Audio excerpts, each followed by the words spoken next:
They saw a woman whose hands seemed to tremble when she poured her morning tea. They saw the silver hair, the faded cotton dress, and a back slightly bent by 70 harsh winters on the ridge. To the Boyd brothers, Hattie Thorne was nothing more than a relic, a ghost waiting to fade away. They thought the mountain had finally stolen her fire. They thought her cabin was an easy prize, and her life was a candle they could snuff out with a laugh. But they didn't know about the iron hidden in the folds of her apron. They didn't know that before she was a widow, she was the fastest draw on the Oregon Trail.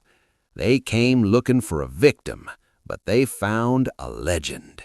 Welcome back to Rescued by the Ridge. Today, we journey deep into the untamed peaks of 1884, where the line between survival and silver is razor thin. If you find value in these authentic tales of frontier spirit, please subscribe and join our community of history lovers. Now, let's head to the high country. The air on Blackwood Ridge didn't just blow, it bit. At 7,000 feet, the wind carried the scent of ancient pine and the coming frost. For Hattie Thorne, this mountain was both her sanctuary and her oldest friend. She moved through the small, one-room cabin with a practiced rhythm. Her boots creaked against the hand-hewn floorboards, a sound that would have been lonely to anyone else, but to Hattie, it was the sound of home. She reached for the heavy cast-iron kettle. Her joints ached, a gift from a lifetime of hard work, but her grip was as steady as the granite peaks outside her window. In the 1880s, survival in the high country wasn't just about physical strength, it was a game of foresight. For a woman living alone, the pantry was her true fortress. Hattie spent her mornings checking her stores. She had rows of salted pork, jars of pickled vegetables from her summer garden, and bags of dried corn. This was the Old West reality that the history books often skip. If you didn't have your wood stacked and your meat cured by the first turning of the leaves, the mountain would claim you before the new year. Hattie stepped out onto her porch, a cup of bitter chicory coffee in her hand. The view was breathtaking. The valley floor was a sea of gold and green, miles below her isolated perch. She lived where the eagles soared, far from the dusty noise of the growing towns. Her late husband, a mountain man of few words, had always said that the higher you climb, the closer you get to the truth. She took a slow sip, her eyes scanning the tree line.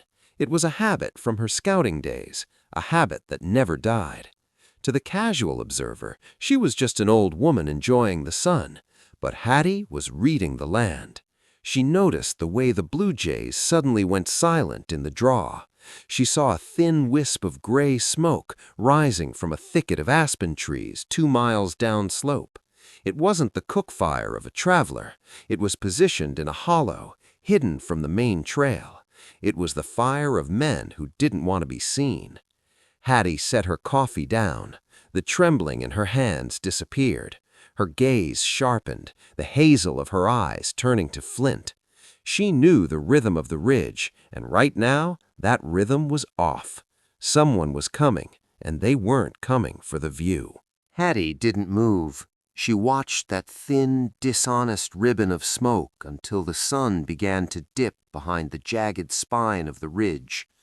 On the frontier, silence was a language all its own. To the inexperienced, a quiet forest was peaceful. To Hattie, it was a warning. The squirrels had stopped their chattering. The deer had moved to higher, steeper ground. Something was moving through the brush, and it was moving with the heavy, clumsy step of men who didn't belong to the mountain. Down in that hidden camp, the Boyd brothers were finishing a meal of stolen beef. Caleb, the eldest, leaned back against a saddle. He was a man who enjoyed the sound of his own voice, mostly because he had nothing of substance to say. He looked up toward the silhouette of Hattie's cabin, a dark speck against the crimson sky. "She's up there," Caleb muttered, a cruel grin spreading across his face. Just like the man in town said, an old widow with a cellar full of winter grain and a box of gold coins her husband left behind. The younger brothers, Jude and Beau, laughed. They were the kind of men the West produced when law and order was still just rumors. They didn't want to work the mines or haul timber. They wanted the shortcut. They saw the world as a place where the strong took from the weak, and in their eyes there was no one weaker than a woman living alone at the end of the world. What they didn't understand was the history of the woman they were watching. In the late 19th century, women like Hattie Thorne were the backbone of the expansion. While history often focuses on the lawmen and the outlaws, it was the homesteaders, especially the women, who truly tamed the wild. They were doctors, builders, and protectors. They had to be. If a snake bit you or a roof collapsed, there was no one to call. You either fixed it or you died. Hattie went back inside her cabin, but she didn't light a lamp. She didn't want to give them a target.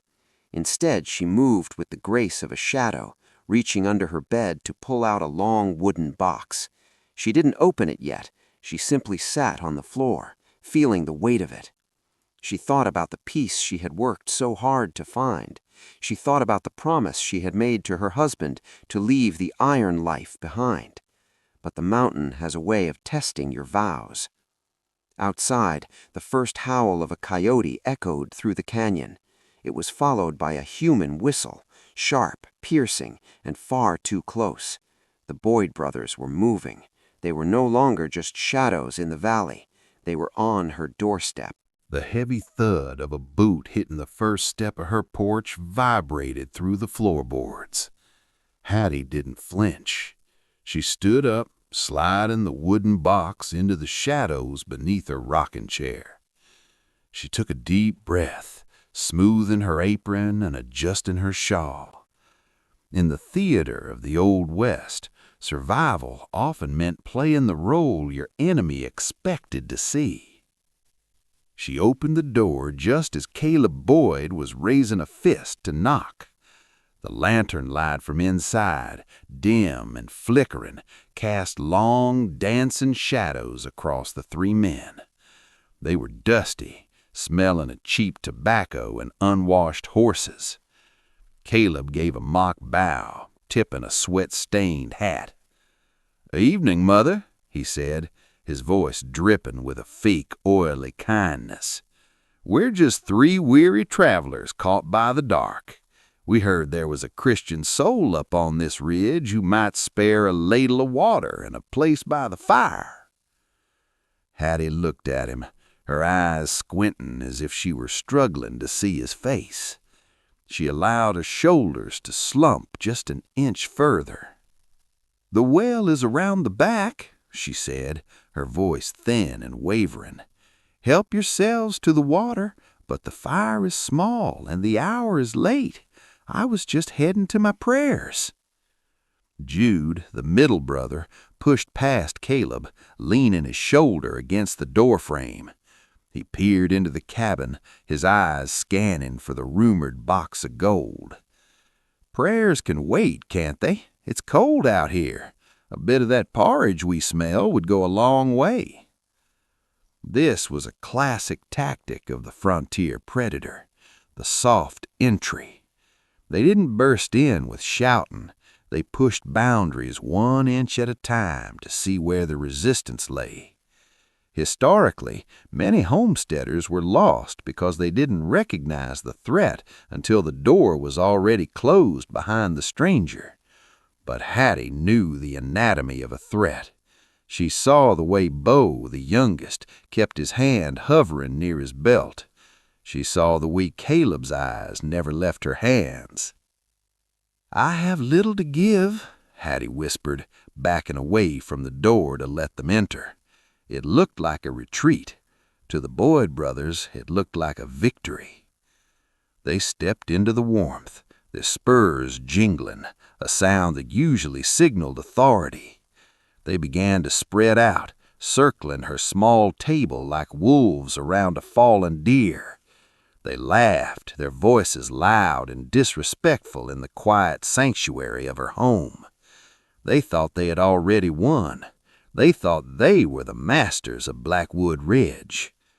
But as Hattie moved toward the hearth, she wasn't looking for a ladle. She was counting their steps. She was measuring the distance between the table and the rocking chair. The Boyd brothers began to rummage through her shelves, tossing aside handmade quilts and wooden bowls. They were looking for the glitter of coin, but Hattie was looking at their shadows. As the room grew louder with their greed, her mind drifted back 40 years, to a time when the trails were nothing but dust and blood. Before the quiet of Blackwood Ridge, Hattie had been known as the Kestrel. In the 1840s and 50s, women scouts were rare, but they existed. They were the invisible navigators of the Great Migration westward. Hattie had led wagon trains through the Sierra Nevada, finding water where there was only sand and sensing danger before the wind shifted. She had learned to read the twitch of a horse's ear and the way the dust settled after a distant rider passed. Her husband, a quiet trapper named Thomas, had been the one to pull her out of that life. He saw the toll the iron life took on a soul, the way you start seeing every stranger as a target and every sunset as a countdown. When they built this cabin, they made a pact. They buried their pasts under the floorboards and promised that no more lead would fly in their name. Historically, this transition was common. Many of the West's most formidable figures sought the peace of a homestead to escape the violence of their youth. But as the historian's adage goes, the past isn't dead, it isn't even past. Hattie looked at her trembling hands. They weren't trembling from age anymore. It was the adrenaline of a dormant instinct waking up. She felt the ghost of a heavy gun belt around her waist. She remembered the weight, the balance, and the cold mechanical certainty of a well-maintained piece of steel. Caleb kicked a stool out of his way, his face turning red with frustration. "Where is it, old woman? We know your man didn't leave you with nothing but a pile of wool and some dry beans. Where's the cash?" Hattie didn't answer. She stood by the rocking chair, her fingers brushing the edge of the wooden box hidden beneath it. Inside that box lay a pair of customized 1873 peacemakers. They were tools of a different era, oiled and ready, despite the decades of silence. She looked at Caleb, and for the first time that night, she didn't look away. The scared widow mask was slipping, revealing something much harder underneath. The Boyd brothers were so focused on the gold they thought she had, they failed to see the iron she was becoming. Caleb Boyd slammed his hand onto the kitchen table, the wood groaning under his weight. The sound echoed like a crack of thunder in the small room. He was tired of the silence, and he was tired of the grandmammy act. He leaned in close, his breath smelling of stale whiskey and travel. "I'm done asking nice," he hissed. "You've got a choice, Hattie. You can tell us where the gold is buried, or we can start breaking things that can't be fixed. This cabin is a long way from the law. No one is coming to help you." Hattie looked at him, her face as still as a mountain lake before a storm. "The law's a funny thing," she said, her voice no longer trembling. "In the valley, it's a badge and a gavel, but up here on the ridge, the law is just what a person can stand, and I've stood about enough of you." Bo, the youngest, gave a nervous chuckle. He felt the shift in the air, though he couldn't put his finger on it. He reached out to grab a ceramic vase from the mantel, a hand-painted piece Hattie's mother had carried across the plains. He held it over the floor, his fingers loosening. "You want to see this hit the boards?" Bo taunted. "Or you gonna start talking?" In the history of the frontier, property was more than just stuff. A ceramic vase or a sturdy chair represented civilization in a land that tried to strip it away from you every day.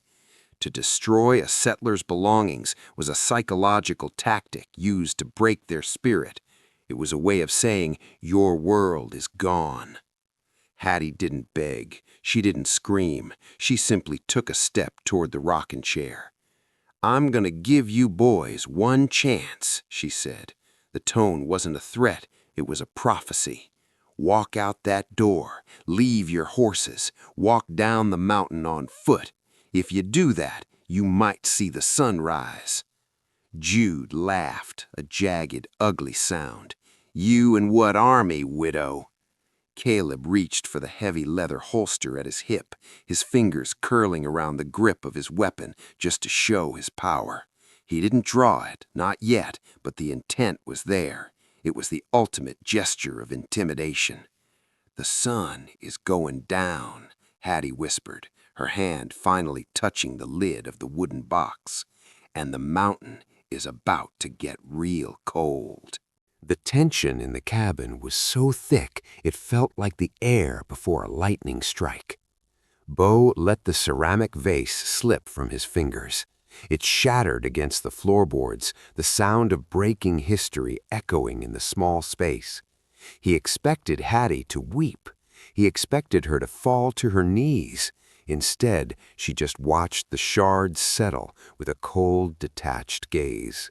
"You boys don't understand a mountain," Hattie said, her voice dropping an octave into a low, resonant hum. "You think you're the ones in control because you've got youth and iron on your side. But this ridge, it doesn't care about your names. It only cares about who is prepared." Caleb sneered, gesturing for his brothers to step back. "We're done talking, Jude. Bo, go outside, fetch the kerosene from the porch. If she won't tell us where the cache is by the time the moon hits the peak, we'll see how well she locks the heat." The men stepped out, but they didn't go far. They circled the cabin, their boots crunching on the dry needles and frost-cracked earth. They began to hoot and holler, a psychological tactic used by outlaws to wear down a victim's nerves. They were trying to build a cage of sound around her, making her feel that the four walls of her home were no longer a sanctuary, but a trap. Hattie didn't waste a second. She didn't light a lamp. She didn't need to. She knew every inch of this room by touch. She moved to the rocking chair and pulled the wooden box into her lap. As she flipped the latch, the scent of gun oil and beeswax filled the air, the smell of her former life. Historically, maintaining a firearm in the 1880s was a ritual of survival. Dust, moisture, and cold could seize a mechanism at the worst possible moment. Hattie had spent 40 years ensuring these tools were pristine, even if she never intended to use them again. She felt the checkered walnut grips, the cold steel of the barrels, and the perfect balance of the cylinders. She wasn't a victim hiding in a corner. She was a tactician preparing the field. She checked the heavy bar on the door and moved the heavy oak table to provide cover from the windows. She wasn't just defending a cabin, she was defending the peace she and Thomas had built. Outside, the first match was struck. The flare of light flickered through the cracks in the logs. The siege had begun, but the Boyd brothers had no idea that the prey they were hunting had just become the predator. The night didn't pass in a blur. It passed in a series of sharp, calculated seconds. Hattie sat in the darkness, her back against the solid cedar logs of the wall. Outside, the Boyd brothers had grown tired of their own noise. The fire they had threatened to light remained a small, taunting campfire in the center of her yard. They were waiting for the dawn, believing that the light of day would reveal a broken, terrified woman ready to beg for her life. As the first gray fingers of dawn began to bleed over the eastern peaks, a thick, silver mist rolled in off the glaciers. This was the ghost breath of the mountains, a weather phenomenon common in high altitudes where the warming air hits the frozen ground. It turned the yard into a sea of white, obscuring the fence line and the silhouettes of the men. In the Old West, visibility was life. A man who couldn't see the horizon was a man who lost his advantage. But Hattie Thorne didn't need the horizon. She knew the layout of her porch by the sound of the wind whistling through the railings. She knew the distance to the well by the count of her heartbeat. Inside the cabin, Hattie performed the final check. In the 19th century, the 1873 Colt Peacemaker was known as the Great Equalizer. It didn't matter how big a man was or how many brothers he had at his back. The mechanics of the frontier leveled the playing field. Hattie checked the cylinders one last time. She didn't load all 6 chambers. A common safety practice of the era was to keep the hammer over an empty chamber to prevent accidental discharge if the gun was dropped. She was a professional. She only needed 5. She stood up, her joints popping like dry kindling. The pain was there, but she pushed it into a small corner of her mind. She replaced her shawl with a heavy leather coat, one that allowed her arms to move freely. Outside, Caleb Boyd stood up from the campfire, shaking the frost from his coat. "All right, boys," he shouted, his voice cracking the morning silence. "Sun's up. Time to collect our dividends. Jude, take the back. Bo, stay on the flank. I'm going through the front door, and I'm not leaving until I smell gold." Hattie heard the heavy thud of their boots on the frozen mud. They weren't sneaking anymore. They were marching. They were certain that the old widow was cornered. Hattie reached for the heavy iron bolt of the door. She didn't wait for them to kick it in. She opened it herself. The door swung open with a slow, deliberate groan. Hattie Thorne stepped out onto the porch, framed by the pale, ghostly light of the mountain morning. She didn't look like a victim. She stood centered, her feet planted wide, her hands hanging loosely at her sides. The shawl was gone, and in its place was a stillness so profound it seemed to pull the very air out of the clearing. Caleb Boyd stopped 10 feet from the porch. His brothers, Jude and Bo, fanned out to his left and right, forming a deadly crescent. They saw the old woman, and they saw the 2 pieces of history strapped to her hips in holsters that looked like they'd grown there. Caleb let out a sharp, mocking bark of a laugh. "Well, look at this," Caleb sneered, his hand hovering over his own belt. "The widow thinks she's a gunfighter. Mother, you're liable to break a wrist just lifting those irons. Don't make this a tragedy. Just step aside." In the history of the American West, the fast draw is often romanticized as a spectacle of violence. But for those who lived it, it was a science of economy and nerve. It wasn't about who was the most angry. It was about who was the most composed. Hattie's mind was a mechanical clock. She calculated the trajectory of the mist, the slack in Caleb's stance, and the nervous twitch in Bo's trigger finger. "I told you to walk," Hattie said, her voice like grinding stones. "You're standing on a line you can't uncross." Caleb's face darkened. He thought he was fast. He thought the gap between a young man's reflex and an old woman's reach was a canyon. He made his move. His hand blurred toward his holster, his fingers clawing for the grip. He never even cleared leather. In a movement that defied the laws of age, Hattie's hands vanished. There was no fumbling, no hesitation, only the rhythmic metallic clack-clack of hammers being thumbed back. Before the Boyd brothers could even process the motion, the air was filled with the stinging scent of sulfur and the deafening cracks of precision shots. Hattie didn't aim for their hearts. She aimed for their arrogance. One shot tore through the crown of Caleb's hat, spinning it off his head and into the mud. Another barked out, and the heavy ceramic coffee pot Jude was holding shattered into 1,000 white diamonds. A third shot struck the very edge of the holster at Bo's hip, the impact spinning him around and sending him stumbling into the dirt. It was over in less than 3 seconds. The Boyd brothers stood frozen, their ears ringing, the smell of gunpowder hanging in the cold mist. They hadn't even touched their guns. They were alive, but they had been utterly, systematically disarmed by a woman they thought was an easy kill. The silence that followed the echoes was heavier than the noise. Smoke curled lazily from the barrels of Hattie's irons, drifting upward to join the mountain mist. The Boyd brothers didn't move. They couldn't. Caleb stood bareheaded, the wind ruffling his hair where his hat had been just a second before. Bo was on his knees in the frost, clutching his hip where the lead had grazed his holster. Not his flesh, but the message was louder than a wound.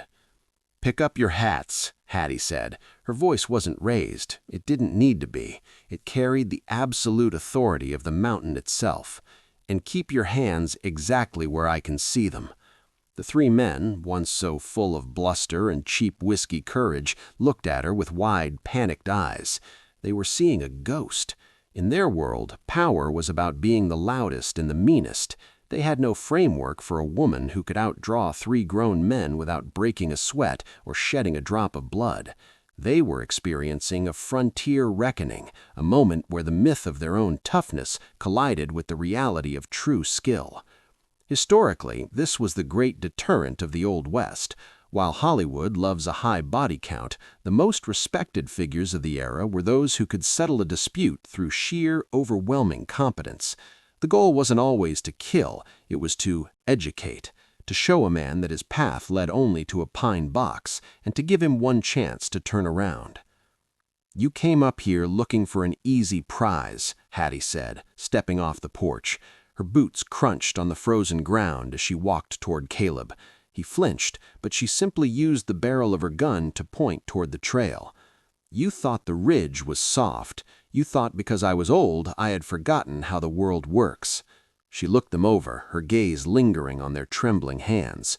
"You're going to leave your horses tied to my fence. You're going to leave your gun belts on that stump. And then you're going to walk down this mountain. It's a 12-mile hike to the nearest settlement.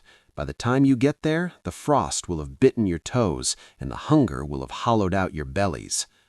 "You can't leave us without horses," Jude stammered, his voice cracking. "The wolves!" "The wolves don't want you," Hattie countered, "and if the mountain wants you, it'll have to catch you. Start walking. If I see your shadows on my land again, I won't be aiming for your hats." Hattie stood at the edge of the ridge, her hands resting on the smooth cedar railing of the porch. She watched three small, dark shapes stumbling down the winding trail, their figures eventually swallowed by the vast, indifferent sea of pine and mist. They were walking slowly, the weight of their own foolishness heavier than any pack they could have carried. She turned back to the stump where three gun belts lay coiled like dead snakes. In the era of the Old West, a man without his horse and his sidearm was a man stripped of his identity. It was a harsh lesson, but on the frontier, lessons were the only things that kept you alive. Hattie didn't feel a sense of triumph. She felt a quiet, weary relief. She had defended her home, not with malice, but with the steady hand of someone who knew the value of peace because she had seen the cost of war. She gathered the horses, sturdy, honest animals that deserved better masters, and led them toward her small barn. As she brushed the frost from their manes, she felt the mountain's rhythm return to normal. The blue jays began to scold the wind again, and the squirrels resumed their frantic harvest for the winter. The balance had been restored. Back inside the cabin, Hattie moved the heavy oak table back to its place by the window. She picked up the shards of the broken ceramic vase, the one her mother had carried across 1,000 miles of dust and hope. She didn't throw the pieces away. In the Japanese art of kintsugi, which was unknown to Hattie but lived in her spirit, broken things are mended with gold, making them stronger and more beautiful for having been broken. She would find a way to fix it. She sat in her rocking chair, the wooden box back in its place beneath the seat. She felt a warmth in her chest, a realization that she wasn't truly alone. She was part of a lineage of survivors, a family of spirits who had paved the way for the future. She had kept the peace, and in doing so, she had honored the memory of those who lived and died for a patch of ground to call their own. As the sun climbed higher, warming the logs of her cabin, Hattie picked up her knitting. The old widow was back, but the Kestrel was still there, watching from the heights, ensuring that on Blackwood Ridge, love and redemption would always have the final word. Hattie Thorne's story is a reminder that the spirit of the Old West isn't found in the violence, but in the quiet strength of those who refuse to be broken. It's about the wisdom that comes with age and the courage to protect what matters most. What did you think of Hattie's stand? Do you think the Boyd brothers learned their lesson, or does the mountain have more to teach them? Let me know your thoughts in the comments below. I love hearing your perspective on these tales of the high country. If this story touched your heart, please hit that like button and share it with someone who appreciates the grit and grace of the frontier. To join our growing family here at Rescued by the Ridge, make sure to subscribe and ring the bell so you never miss a journey into the past. For more stories of love, survival, and redemption, check out our curated playlist on the screen now. Until next time, keep your fire burning and your eyes on the horizon. Take care of one another.